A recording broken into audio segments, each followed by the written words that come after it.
Kembali bahas notebook gaming. Sekarang gue kedatangan Lenovo seri terbaru, Lenovo Lock. Sebenarnya ini udah lama di studio ya, cuma baru sempat gue pegang karena banyak banget kerjaan. Plus kita perlu renov studio baru ini. Jadi ya udah, kita cari tahu aja apa yang terbaru dari si Lenovo Lock ini. Ya, nama baru buat posisi kelasan notebook apa sih ini? Ya, jadi si Lenovo Lock ini atau LOK ya, sebenarnya itu pengganti dari serial notebook Lenovo IdeaPad Gaming di tahun lalu. Yang mungkin positioning dari Lenovo ini agak membingungkan. Kayak Lenovo IdeaPad itu kan buat casual use, tapi kenapa jadi ada seri gamingnya? Nah, mungkin di situ tuh yang bikin jadi bingung gitu. Apalagi dari namanya jadi kepanjangan Lenovo IdeaPad Gaming gitu. Makanya diputusin buat kategori baru biar lebih jelas dan gampang diingat. Lenovo Lock, bukan LOK nyebutnya. Dan ini adalah line up notebook gaming Lenovo di kelas mainstream yang belum termasuk di kelas Legion. Seri gamingnya si Lenovo ya. Cuma ya kalian gak usah khawatir, ini notebook sudah diisi dengan spek yang beneran gaming kok. Dan memang si notebook ini bener-bener gue tungguin saat perilisannya, bahkan saat leaknya pun juga udah kita tungguin karena saking penasarannya dan sama dengan si line up ini maksud gue. Jadi ya akhirnya udah jelas ya, sekarang udah di depan gue. Serta setelah kita tes juga, ini adalah line up notebook gaming budget yang gak kalah menarik. Kita lihat dulu deh dari spek yang dibawa sama si notebook ini. Dengan SKU yang gue pegang adalah Lenovo LOK ataupun Lock 15IR-H8. Dia ini menggunakan Intel i7 1360H dengan Intel Gen 13 di 6 core dan juga 4 e-core dengan total ada 16 thread dengan TDP-nya itu di 65 watt ya, maksimal turbo frekuensinya di 4,9 GHz dan mudah menggunakan iGPU Intel UHD grafik dengan 64 executing unit. Dan GPU-nya dia menggunakan Nvidia GeForce RTX 4060 laptop 8GB GDDR6 18-bit dengan TGP-nya di 115 watt. RAM-nya dual channel 16GB DDR5 5200 mAh dan storage-nya 512 SSD NVMe PCIe Gen 4. Oke, dari spek seperti ini sih udah punya kelasan yang oke. Bahkan i7 di seri 1360H aja sendiri juga masih tergolong kuat buat main game. Bukan berarti kalau nggak 13700H itu ya lemot gitu ya. Tapi yang gue heran di sini sebenarnya kenapa Lenovo pakai SSD yang boncel, yang si M.2 2242 gitu. Ya walaupun kalau dibongkar tetap bisa diganti ke yang standar si 2280 yang panjang dan maksimal kapasitasnya bisa di-upgrade sampai 1 TB. Lalu untuk RAM-nya juga bisa di-upgrade ya. Cuma harus hati-hati karena dia dikasih penutup. Kalau misalkan kalian asal copot itu bisa berebe nantinya. Dan kalau untuk performanya sendiri menurut gue udah cukup menarik. Dari Cinebench-nya aja ya menurut gue ini udah masuk rata-rata di i7 12700H sebelumnya. Dan sekarang rata-ratanya udah melewati di i7 620H yang berarti bisa memberikan performa yang gak kalah cepat. Bahkan juga untuk performa GPU-nya si 4060 laptop ya udah oke lah, udah pasti bagus banget buat sekedar testing di 3D Mark ya nggak mungkin lambat juga sih. Sama juga seri terbaru, otomatis teknologinya udah terkini juga, yang mana si GPU-nya ini udah support si DLSS 3 sama FE1 pun juga udah bisa, jadi lebih enak gitu. Nah paling concern kalian ketika beli ini sih ya, sebisa mungkin upgrade SSD-nya aja sih, karena yang digunakan versi value-nya, sehingga speed-nya pun standar banget untuk PCIe Gen 4 punya. Kalian masih bisa ganti yang lebih cepat serta kapasitasnya pun bisa lebih besar lagi. Ya kalau lihat dari performanya aja sih ya laptop ini udah kejamin lah. Tinggal beberapa tweak dari hardware-nya, ya mana ini tradisi setiap beli laptop ataupun notebook gaming entry level ya, baru deh bisa lebih maksimal lagi si performa laptopnya. Sekarang kita lihat dulu dari desainnya yang sebenarnya masih mirip sama IdeaPad Gaming tahun lalu. Cuma ya pada dasarnya ini sebuah laptop gaming ya, jadi ya semakin jelas buat desainnya itu udah nggak nanggung lagi. Dengan chassis yang memiliki bumper untuk exhaust serta port di belakangnya, ditambah aksen biru muda pada heatsinknya agar tidak terlihat kaku dari segi desainnya. Terus juga bagian cover panel displaynya pun juga terdapat tulisan LOK ataupun Lock dan juga Lenovo sebagai branding laptopnya yang minimalis dan nggak norak. Hintsnya pun juga bisa dibuka dengan satu jari juga. Jadi memang udah kerasa bukan laptop murahan lagi walaupun kelasnya di bawah Legion punya. Paling yang agak gue sayangkan sebenarnya itu di bagian displaynya ini yang masih menggunakan rasio 16:9 aja sih. Turun ke keyboard dia udah menggunakan layout full dengan numpad ber-RGB 4 zona yang pencahayaannya soft serta memiliki tombol arrow yang besar juga. Bagus nih. Serta pengetikan dia taktilitas itu masih enak.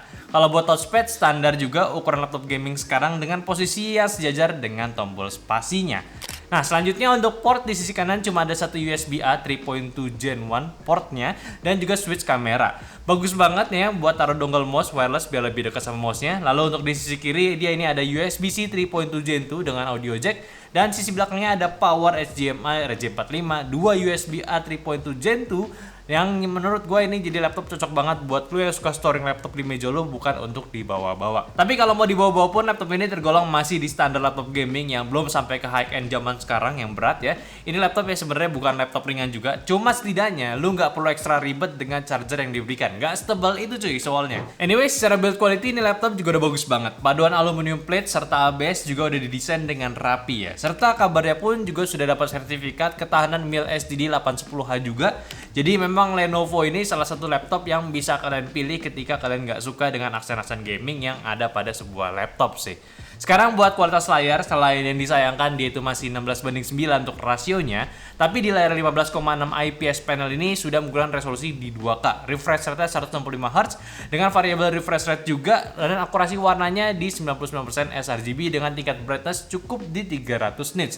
Ini setidaknya buat digunakan bermain game sudah sangat cukup. Lo bisa pilih antara Full HD biar lebih dapat performance atau 2K untuk mendapatkan imersivitas dalam gamenya, ini bisa banget. Serta kalau mau gunain untuk aplikasi produktif, ini asik di 2K, punya spek yang enak ditawarkan juga. Enak ditawarkan, yang bagus lah buat ditawarkan ke kalian gitu. Terus kamera webcamnya juga ada, udah di Full HD speknya, lumayan bisa digunain buat video call ataupun ngobrol bareng teman kalian. Ya kalian lihat aja untuk testing notebook di sini untuk di sektor produktif seperti apa. Dan untuk si video editing di sini pun juga bisa memberikan hasil render dengan waktu yang cepat, sama playbacknya pun juga udah bagus. Ya udah spek kayak gini sih udah bagus banget lah buat video editing. Kira-kira kalau buat testing creator tuh kita tes apa lagi sih ya? Coba dong komen ya. Gue juga agak bingung gitu buat testing apa lagi laptopnya. Ya kalau bisa di benchmark juga gitu ya. Selanjutnya seperti laptop gaming biasanya, di Lenovo Lock ini juga ada software utilitas buat maksimalin laptopnya. Diawalin dari FNQ, shortcut mutakhir Lenovo buat ganti performanya itu lebih cepat lagi. Namun kalau mau yang lebih in-depth, coba aja cek si Lenovo Vantage ya, software utilitasnya. Dan ini Vantage-nya yang biasa di Legion ya, bukan Vantage untuk laptop kreator ataupun bisnis ya. Ini beda. Di sini kalian bisa ganti settingan seperti overclock CPU, GPU, tuningan kipasnya, ganti mode GPU-nya, si max switch-nya juga bisa di sini. Atau ya sistem optimisasi standar di laptop ini pun ya bisa, kayak power, audio charging, terus ataupun lainnya itu bisa semua. Yang mana ini cukup komplit dan ringan juga buat kalian pakai. Intinya sih kalau buat gua, kemudahan untuk mengatur Nvidia Optimus sama max switch ini itu udah enak gitu ya. Soalnya di beberapa laptop pun ataupun beberapa waktu lalu ya kayak laptop tuh belum pada simple gitu buat pengaturan si Optimusnya. Ini lumayan ada di si Vantage-nya gitu menurut gua. Lanjut sekarang kita tes gamingnya. Semuanya udah kita tes di resolusi 2K-nya. Jadi kalau kalian penasaran untuk Full HD ya expect aja beberapa game bisa jalan lebih lancar, oke? Dan tentunya pun kita udah gunakan di mode performance semua. Nah, sekarang untuk tes gaming di game e-sport, game yang nggak membutuhkan settingan rata kanan dan juga bahkan menggunakan spek yang terlalu kencang, di Lenovo Lock ini jelas hampir semua game e-sport itu yang kita cobain, bahkan di settingan 2K-nya pun rata, dapat di atas ya FPS tinggi. Paling yang perlu dicek itu di game Dota 2 yang kadang 1% FPS-nya itu di area 60 FPS-an, yang mana sedikit drop frame rate ya. Lalu untuk di game-game AAA yang kita coba di sini pun juga memiliki FPS yang sangat-sangat playable, dan beberapa game pun yang bisa kita aktifasi DLSS dan juga ray tracing-nya seperti Hogwarts dan juga Cyberpunk ini memberikan FPS yang masih playable. Oke banget untuk di laptop ini. Jadi sih ya namanya juga laptop gaming ya, latest gen juga. Kalau mau digas sama game terbaru sih ya, gua rasa udah bukan waktunya kalian khawatir bakalan lancar atau enggak. Ya pasti lancar kok ya. Dan memang gua lihat beberapa game akhirnya sih perlu momen buat ngejar spek saat ini gitu ya. Kecuali memang mereka itu menjual dari grafis ray tracing yang gila aja sih. Itu sih yang gua lihat saat ini untuk game-game sekarang ya. Lanjut buat konektivitas pada laptop ini juga udah lumayan ya. Buat koneksi internet rata-rata di Indonesia juga, yaitu udah ready Wi-Fi 6. Terus juga Bluetooth-nya udah di ready 5.1 juga. Selanjutnya untuk baterai, kapasitasnya ini standar cuma di 60 watt hour aja dengan charger 170 watt ya. Jadi ini tergolong cepat buat ngecharge-nya lagi. Apalagi kalau kalian aktifin fitur rapid charge di Lenovo Vantage, bener-bener gokil sih nge-speed charge-nya ini. Serta khusus untuk cooling sistemnya sendiri, dia itu udah menggunakan 3 buah heat pipe dan 2 kipas ya. Untuk exhaust-nya sendiri seperti biasa dari kiri dan di kanan dan belakangnya. So kesimpulan laptop ini mungkin nggak perlu dipikirin lagi ya, yaitu buat gaming dan creating. Gua rasa kalau laptop mainstream sekarang sih udah bisa ngelibas banyak hal, bahkan di resolusi QHD terkhusus untuk gamingnya ya. Performance-nya oke karena racikan dari Intel Gen 13 i7 13620H sama si RTX 4060-nya, yang mana ini latest gen yang mungkin udah terbaiknya lah, walaupun ini bukan di spek rata kanannya gitu. Paling buat kalian juga yang bingung buat upgrade laptop, saran gua sih ya cuma naikin kapasitas sama model SSD-nya aja sih yang lebih baik gitu. Tapi yang agak disayangkan ketika gua cek di bagian dalamnya, harusnya sih laptop ini masih bisa gitu ditambahkan satu slot SSD lagi. Karena tipe baterainya ini bukan tipe yang besar 99 watt ya, watt hour. Jadi bisa manfaatin lagi slot kosongnya. Cuma mungkin karena ini spek mainstream gitu ya, pasti tetap ada batasannya dong ya. Ya menurut gue sih itu wajar juga. Tapi ini sih nggak bisa dibilang cuma notebook gaming aja ya, karena dari desainnya pula nggak kerasa gaming. Cuma bagian bumpernya doang itu yang gaming. Jadi kalau kalian mau pakai kerja pun, gue rasa kalian gak ngerasa awkward bawa-bawa ke kantor sama notebook yang heboh gitu. Tetap sih, buat laptop seperti ini masih menarik banget, apalagi dengan price range yang masih terjangkau, yaitu dengan spek seperti ini itu di sekitaran 25 jutaan. Memang SKU ini jarang banget ditemuin di store ya. Cuma kalau kalian pengen yang lebih terjangkaunya pun, mereka juga ada start dari 14 jutaan untuk yang seri i5-nya dan 20 jutaan untuk si i7 13620H. Dan juga yang 4050 ya. Jadi gimana? Menarik tidak gitu ya? Oke, mungkin aja pembahasan gue dari Lenovo Lock ya. Tolong bantu juga share video ini ke teman-teman kalian lagi butuh laptop baru, laptop gaming baru buat di-upgrade ya. Jangan lupa kasih pendapat tadi di kolom komentar sama like video ini kalau kalian suka, dan follow semua sosial media kita ada di Instagram, TikTok, Facebook, dan Discord yang semuanya itu ada di deskripsi. Dan yang terakhir, sampai jumpa di video nyantai selanjutnya. Bye bye.